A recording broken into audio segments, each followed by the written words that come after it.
Hello, third grade. Welcome to Module 4, Lesson 3 for Day 13. Our learning target for today is I can reference the text to answer text-dependent questions. Read that with me. 3, 2, 1, go. I can reference the text to answer text-dependent questions. Awesome job, third graders. Today, you will read pages 4 through 8 of the text Groundwater. So we're going to reread those. And then you're going to answer questions using the text. You're going to need the Groundwater text. You're going to need journal pages 12, day 12 and day 13. And you're going to need something to write with. So let's reread pages 4 through 8 of the informational text Groundwater.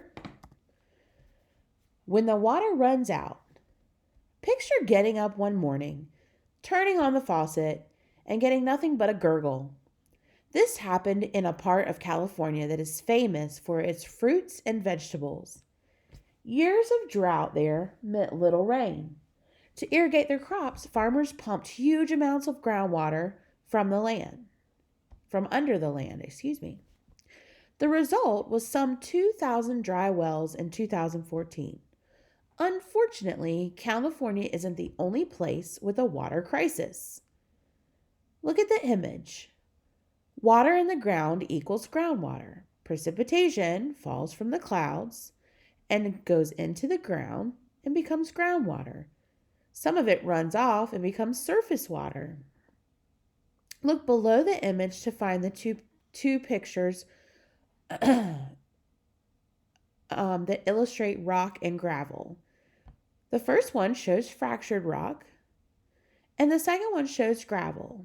And the caption says, groundwater fills the spaces and cracks between rocks, sand, and soil underground.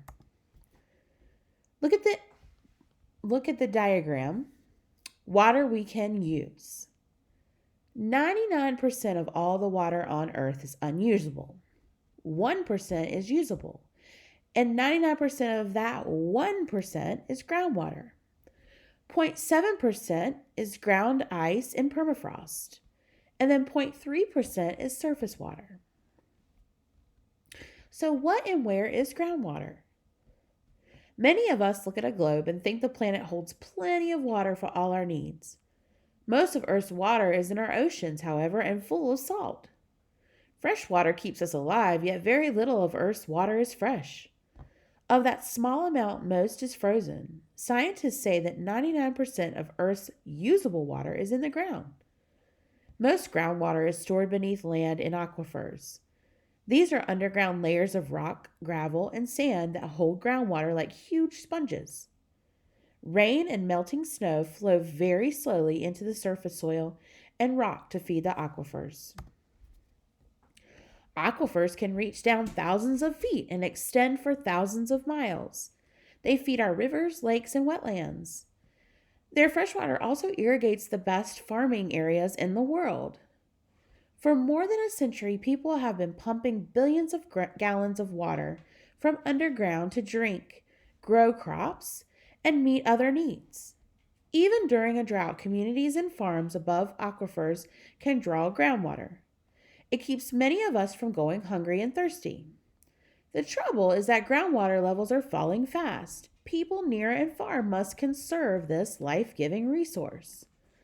Look at the photograph below. The caption reads, "Center pivot irrigation makes farming possible in many dry regions." Too many straws. We are pumping groundwater faster than nature can replace it. Experts say, since 1995, water levels have dropped in almost 2/3 of the wells across the United States. The diagram shows an illustration of this. It's labeled ups and mostly downs, the Agala Aquifer. The Agala Aquifer waters the wheat fields of America, but that water can't last forever. This map shows water level changes in the aquifer over a span of about 60 years. In some places, water levels are largely unchanged today. In others, they have crashed. Let's look at what we see here. This is a section of the U.S. map. I'm going to read off by state, starting from the top left, moving right, and then down. The state of Wyoming has decreased 0.4 feet. South Dakota, 0 feet. Nebraska has had a decrease of 0.9 feet.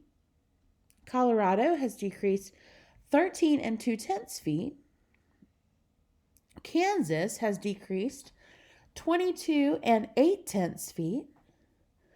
New Mexico has decreased 15 and 1/10 feet. Oklahoma has decreased 12 and 3/10 feet.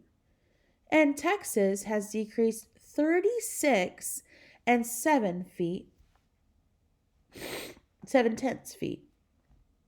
Water level changes in the aquifer from 1950 to 2010.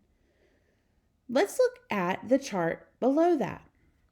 The graph shows ground level, feet underground, and then the years. And the caption reads, the water level in one Texas well has sunk more than 120 feet, 36 and 6/10 meter. Look at the photograph at the top. Sonoma Valley in California is famous for its fields of grapes. Competition for groundwater is causing conflict in some farming areas.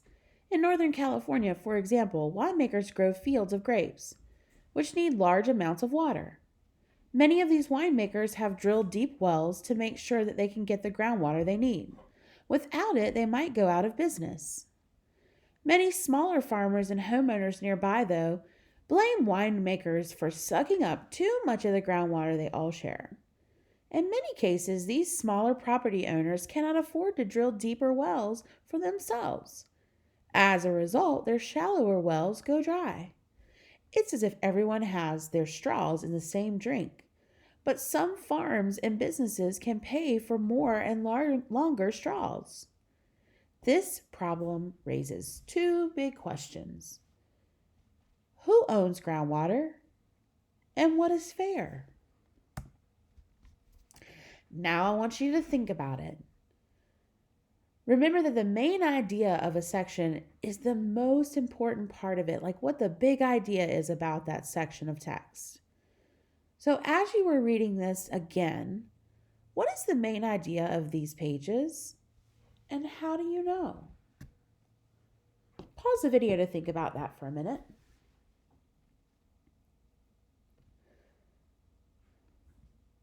Welcome back. So here's the second question I want you to think about. Now that you've said what the main idea is of these pages, what are the supporting details? What are the details that really support what you said was the big idea? Pause the video and come back after you've thought.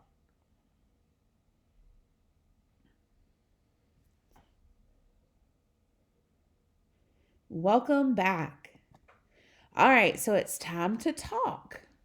Remember that text-dependent questions, which was part of your learning target.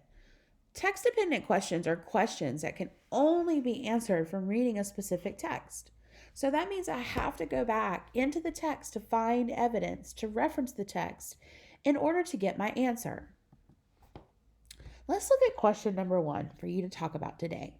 Now remember, you're going to pause this video and you are going to talk with somebody, even if you have to go to the mirror and talk to yourself. What does the text say causes most of Earth's water to be unusable? So when you talk about this, make sure you have your text in your hand, because a text-dependent question means you have to use the text. So let's think about that one more time. What does the text say causes most of the Earth's water to be unusable? Pause the video, use your text, and talk about that with somebody.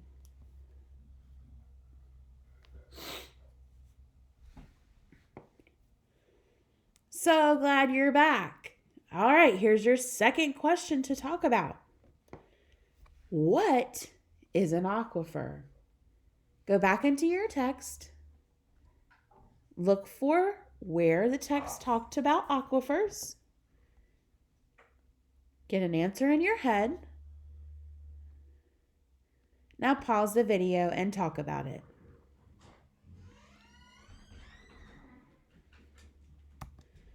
So glad that you're back. The last thing that you're going to do is you're going to write about it. You're going to need day 13 for this. Water Around the World Journal, day 13. I need you to write your answers to questions 1 and 2 on day 13. Have a good one.